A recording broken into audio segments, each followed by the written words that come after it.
కానీ ఇక్కడ క్రైమ్ని మాత్రం ఎక్స్ప్రెస్ చేసే వీరు ఆ రోజు పత్రికలన్నీ ఎలా రాసినాయి.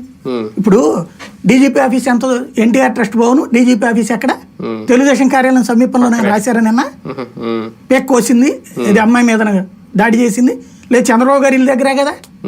అదే జగన్మోహన్ రెడ్డి ఇంటి దగ్గర అంటే మనం తెలుగుదేశం పార్టీ కార్యాలయం మీద దాడిని తప్పు పట్టాం, అక్కడే ఎన్టీఆర్ ట్రస్ట్ భవన్ మీద అట్లా దాడి చేస్తాం, లేకపోతే చంద్రబాబు గారి ఇంటి మీద దాడినైనా తప్పు పట్టాం, గన్నవరం దాని మీద దాడినైనా తప్పు పట్టాం.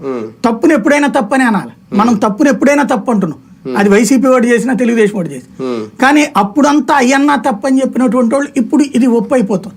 వార్తలు కూడా ఆ రోజున ప్రత్యాన్ని హైలైట్ చేసిన వాళ్ళు ఇప్పుడు విచిత్రంగా మాట్లాడుతున్నారు.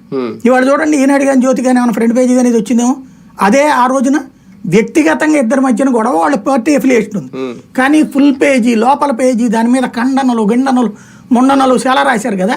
ఇప్పుడు ఏమైపోయింది, అదేది వృద్ధుడిని రాయితో మోదీ హత్య అంట.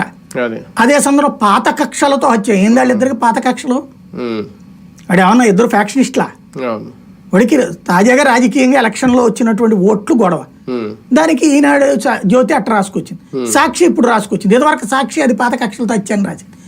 పత్రికలు ఎవరికి వాళ్ళకి తయారైపోయినాయి. అదే సందర్భంలో రాజకీయంగా చెప్పేటటువంటిది కూడా అంతే.